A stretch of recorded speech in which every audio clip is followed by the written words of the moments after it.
Well, this is terrible news. This takes a little bit of excitement out of Wimbledon. Big news breaking today that Nick Kyrgios is possibly going to be charged with some kind of assault, domestic dispute type of deal next month back in Australia. We're not going to spend too much time on this, but this is really big news. Obviously, it's the top story in tennis, pretty much. So we got to go through it really quick, but we're not going to spend too much time on it because I want to get back to the tennis, of course, and also we're not really going to know what exactly this charge is for about a month. If it is, in fact, going to be an actual assault charge, we don't know. But let's go through USA Today. I thought they did a good job laying out all the info. And also a strong anti-Djokovic bias here, as no denying in media around the world, especially Western media, can be pretty anti-Djokovic. So look at this. They got a picture of Djokovic on the USA Today cover story here. If you don't know who Nick Kyrgios is and you just know a little bit about tennis, you probably recognize Djokovic and you see, Wimbledon guy due in court for assault in Australia. Oh, look, there's that guy who got deported from Australia. Now he's got to go back for an alleged assault. And also, didn't he assault that lady, that line judge lady in the throat? Anyways, there you go. Little anti-Djokovic bias sprinkled into this Nick Kyrgios story. But let's get into it really quick. Wimbledon quarterfinals. Nick Kyrgios is due in court back home in Australia next month. And a lawyer representing him said Tuesday the precise nature of allegations is neither certain at this moment nor confirmed by either the prosecution or by Nick Kyrgios and his team. The Canberra Times of Australia reported that Kyrgios has been summoned to face a Canberra court after allegedly assaulting a former girlfriend late last year. Also, according to the Canberra Times, the possible charge relates to an allegation that Kyrgios grabbed former partner Chiara Passari. Remember this lady? Show the picture. Kyrgios was dating her not that long ago, like in December. I guess they broke up right before the Australian Open. Kyrgios was approached about this. Now, he doesn't need to say anything. It's probably best for him not to say anything about this potential charge. So he gave no answers. He kind of ignored him, made some kind of reference to the Last Dance basketball, Michael Jordan documentary. He said he felt like he was in the Last Dance, to not the media asking him questions about this, but just some guy they were walking through Wimbledon. So like a fan was over there, just saw him on the practice court or something like that. Yeah, this is bad news to get, especially right now. Nick Kyrgios is about to be playing the biggest match of his life tomorrow. And if he can win, he really will be playing the biggest match of his life. Wimbledon semifinal against Rafa Nadal. A rematch they played much earlier in the tournament. In 2019, I think, with Rafa winning, but that was a pretty wild match. We just hearing about Tsitsipas was trying to hit Nick with the ball in their last match. Well, Nick, back then in 2019, he was trying to hit Rafa with the ball when Rafa came to net. So pretty wild match. And, of course, that was a rematch at Wimbledon of 2014 when Kyrgios actually beat Nadal as a 19-year-old and shocked the tennis world. Anyway, so I'm sure a lot of Kyrgios haters out there will love this story. It's going to be really interesting to see tomorrow when Kyrgios is playing his quarterfinal match, how they cover this, all over the world. It'll be interesting to hear what commentators say, how much they go into this.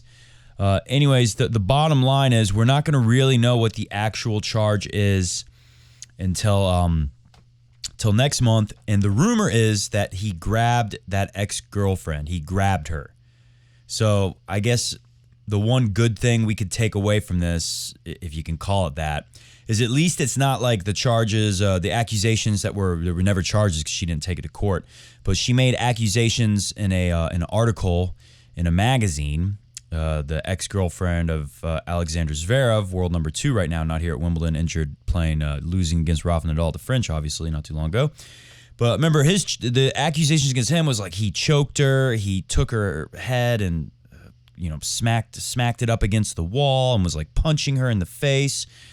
Apparently, the rumor is, again, we don't really know anything. We won't for a month, but the rumor is that this has something to do with Kyrgios grabbing his ex-girlfriend in I guess in maybe a threatening or forceful manner, but he wasn't actually like striking her or choking her or hitting her into another object or something like that. So at least it's not that horrible. So we'll find out next month. That's enough about that. Let's get into the tennis. And the tennis right now is that things, as good as Kyrgios looked, Djokovic and Nadal look really good. It looks like my draw is going to ultimately be a great draw because we're going to get the final that I predicted. Take a look at Super Novak Djokovic. Nice, right? How's he going to get... My goodness. Superman pose. Slides. Here, look at this. Sliding into the backhand pass. Landing in the Superman position. And then, of course, Djokovic... He looks like he's flying. He posted this on his Instagram. Nice, Novak. Way to have a sense of humor, Mr. Novak. Sorry that they put you on the Nick Kyrgios assault story at USA Today's front page and made some people think Djokovic did it. Terrible. Look at this. Van de Zandschulp. Yeah, Botox was not very threatening to Rafa Nadal. At least it didn't feel like that in that match. Although in the third set you saw... It was funny. I was watching this match with my brother, and Rafa was getting kind of upset and looking like he was going to punch his strings. You know, like he won't throw that racket, but he will punch his strings, or sometimes he'll make a fist right at the strings and then stop himself, like he was going to hit his strings with his fist. That's what Rafa does when he's really disappointed with himself on court. He was starting to do that kind of, I think, around this time, right? Because does he break here, or does he get the 3-all? I can't remember. But we're on this freeze frame. I'm about to show you this point of Rafa being incredible. And, you know, Rafa had maybe blew a chance before this point or something where he could have, you know, got that break and been serving 4-2 to close this thing out. And Rafa was upset with himself, and my brother didn't understand why. And I said, because even though he's, you know, beating this guy pretty handy, he knows this guy has a lot of big weapons and is kind of dangerous. And if the guy can just relax and start playing his best tennis, it could drag things out and make this, you know, a difficult match, tricky match for Rafa that takes a lot of energy out of him, which he doesn't need. He needs to get through these matches and get to the final and have enough in the tank to beat Novak, because you better believe Rafa knows that if he can beat Novak here, it's going to be really hard to argue against him being the greatest of all time. I don't care what he says about his goals. He's definitely thinking of that. That's definitely why he went through whatever he had to go through, the little procedure he did right after the French, on crutches, all that, everything he had to do to get right back out here at Wimbledon and go for it. Also go for all four in the same year. I mean, Rafa, he's playing for something really special. Anyways, this point, incredible. Djokovic looks great. So does Rafa. Nice block return. He uses that more here at Wimbledon than you'll see anywhere else. Big hitting. Look at that deep slice. That'll work. Forehand on the run always looks good from Rafa. Another deep slice. Now that one... Get the lawnmower going, Rafa. That was smart. I mean, that wasn't a great slice. And Botic read it here. Botic comes in, hits a pretty good volley. How does Rafa come up with that? I mean, that shot, so difficult, that low, to hit that angle with the two-hander. Unbelievable. Meanwhile... Another big match today. You know, 2 quarterfinals and 2 great 5-set matches, really good. And, you know, Sinner, good for him.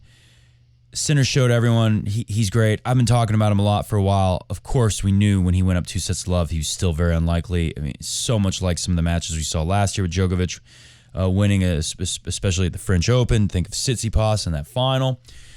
Knew that Sinner was going to lose, but still was excited to see a 5-set match and to have to see Djokovic fight his way back. A lot on the line in the other quarterfinal, though. I mean, just think what these guys are playing for. David Goffin, Cam Norrie. Wimbledon quarterfinals, playing for a chance to lose to Novak Djokovic in the Wimbledon semifinals. Take a look at this point. Now, roll it back. Look at this. Is one thing I'll say about Norrie. Look at this backhand. That return is so deep. Goffin is pushed behind the baseline for the rest of the point after that. That backhand return set it all up, and then he misses long there. Anyways, Cam Norrie won it. He will have the honor of losing to Novak Djokovic. But I just want to say, you see that flat, you know, that's the thing about Cam Norrie. The forehand, very whippy and explosive, almost kind of like a Rafa forehand. You know, it's a weapon that he's been realizing the last couple years as he's made this giant jump in the rankings, Cam Norrie. It's a weapon he's realized can bang with the best of them. His forehand can really, it can be the kind of weapon you need to get into the top 10 and to contend at these big tournaments. And then that backhand is the opposite. We've talked about it last year. He has the biggest bounce, or the biggest disparity, the biggest difference between forehand and backhand rotations per second, RPS, on the ball compared to anyone else on tour. That forehand is bouncing, kicking. Think Rafa, very lively forehand, very spinny, explosive, powerful shot. And then that backhand, extremely low, almost like a slice. It stays so low, but really it's just a flat, almost no topspin, very little topspin at all. Flat, pushing, shovel backhand. Some people call it a shovel backhand. Anyways, I just want to remind you, last year, according to his coach, playing on one leg, Roger Federer did play some of these guys who have been so good on grass this year, and here's one of them, Cam Norrie. That same deep push of a return, beautiful movement from the Fed, even on one leg, especially beautiful. And check out this. Oh, yeah. Oh, yeah. He could still do it, I'm telling you. If the guy could come back healthy with two legs, with two operational knees, Roger Federer could still win this thing. Hit the music. Welcome to the Coffee Break Tennis Podcast. Take a look at this. This is my favorite comment. I got to highlight this comment really quick. Jezza Us says, Kyrgios could win this thing. It is a genuine possibility. Scroll down. Response, Dumitru Radu. It is genuinely not. Genuinely not a possibility. Anyways, yeah, who knows? Let's take a look at unfortunate, man. If Kyrgios wins this and then he has this assault allegation thing hanging over his head, it's going to be a really weird trophy ceremony. Or if he's just there losing in the final. But I'm sticking with my original prediction from the draw show.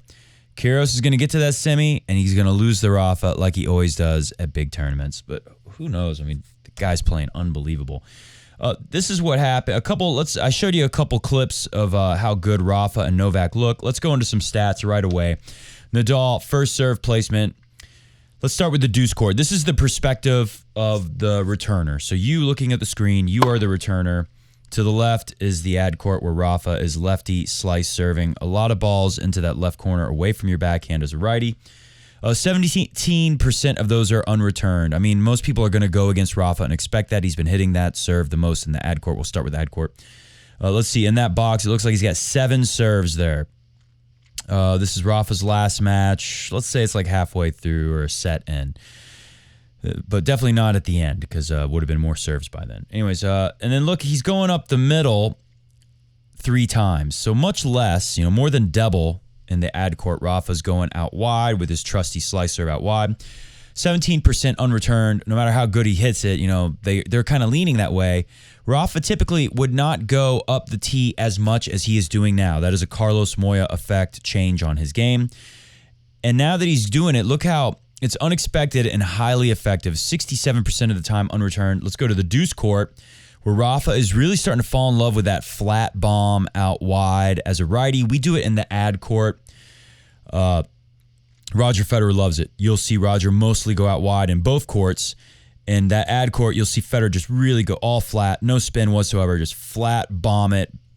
Pretty frequently, you'll see him go out wide in the ad, just bang it as hard as he can. I mean, all the big servers do it. Kyrgios does it. John Isner does it. Whoever you can think of. Tim van Rijthoven in his loss to Djokovic the other day where he picked up a set, he was doing it extremely well. In fact, commentators were saying that Djokovic won't face anyone who can serve like this, although Sinner did serve pretty well. But not like Tim van Rijthoven, and he's saying Djokovic won't see anyone like that again this tournament at all, unless it's the final against Nick Kyrgios. Anyway, so look how unreturned 75% out wide in that deuce court from Rafa and Nadal, banging 1, 2, 3, 4, 5 over there. So he's even. Looks like 5, unless that one right on the tee, kind of halfway down the line in the middle, that yellow ball returned. Unless that was, you can't tell if that's ad or deuce court right in the middle there.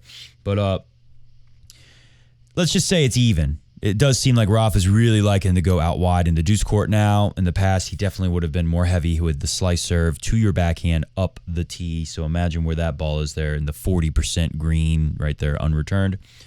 I mean, yeah, if he can get that thing to swing far enough away, he can get that to be unreturned, but easier to do it when you bang it out wide as hard as you can. Really nice to see Rafa serving like that. I think this gives him a real shot to win it. Let's look at another great thing statistically that Rafa's doing at this tournament that's going to give him a shot to win it. I mean, we talked about it. Said Rafa's adapted his game better for the grass than he ever would have in the past now.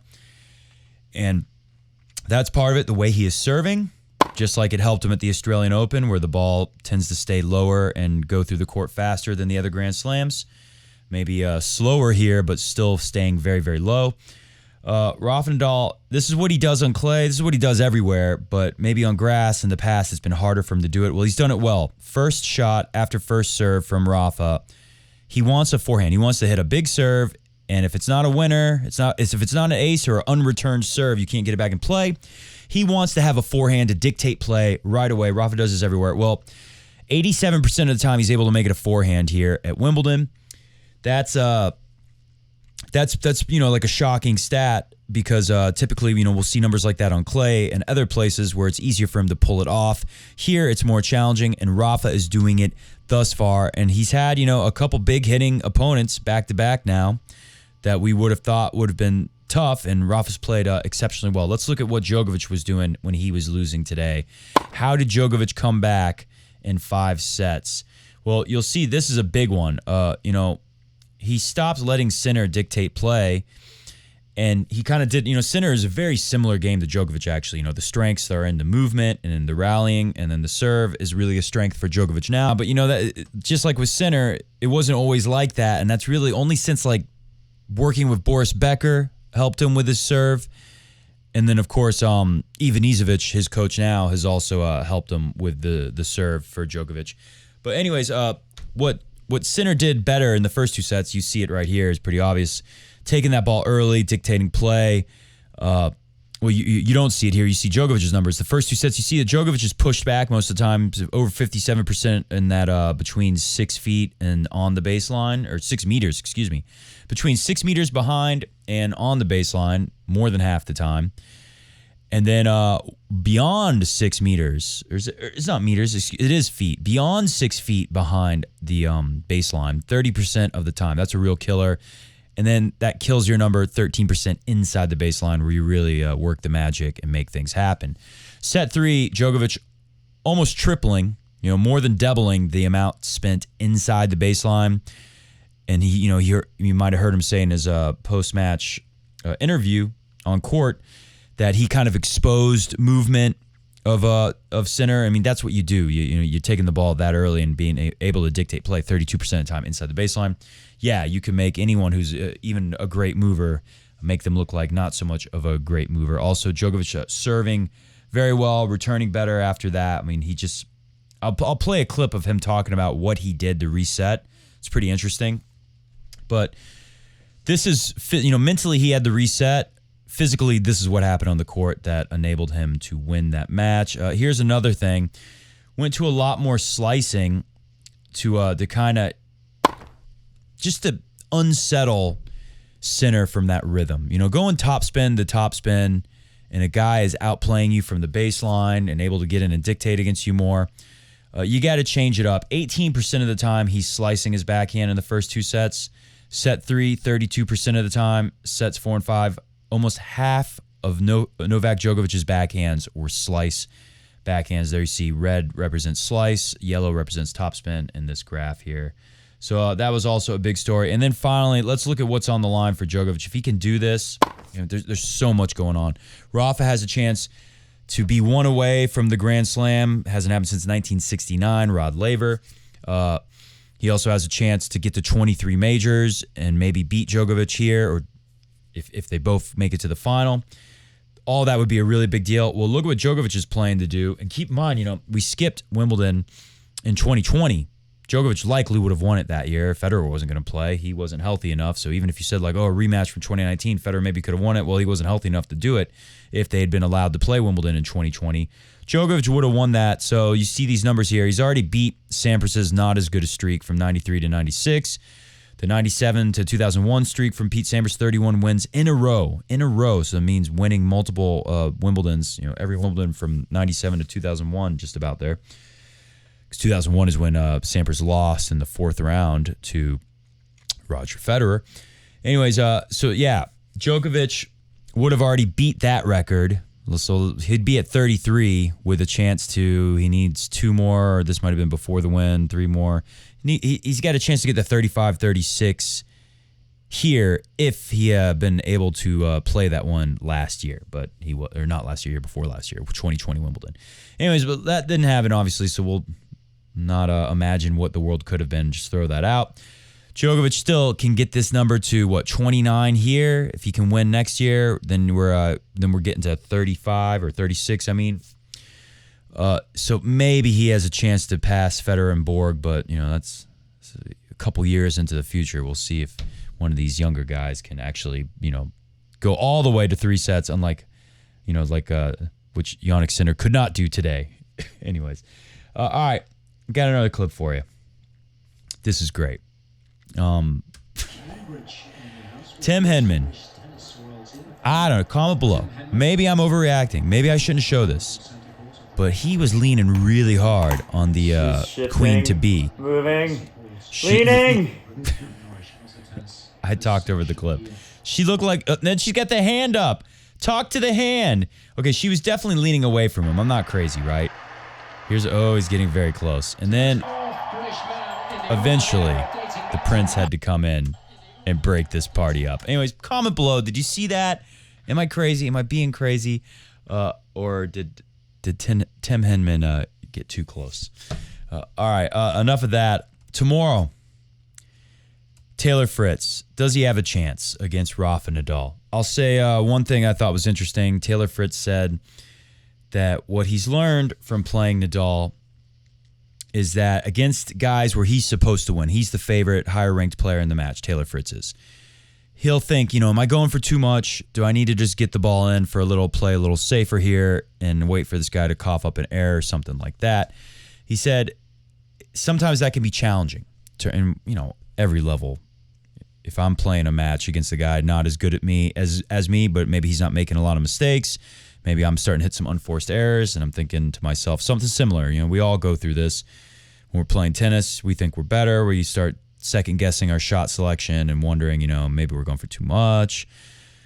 What's the right way to play this? Against Rafa, Taylor Fritz has said, it's no question. You just go more aggressive. It's pretty easy to figure out what you need to do with the ball. You need to go really hard and aggressive. And he said that can really free you and allow you to play a fun, free, and aggressive game, which is definitely going to be a more exciting match for the players and for us as the spectators as well. Thank God for that. So I think we'll get a good match.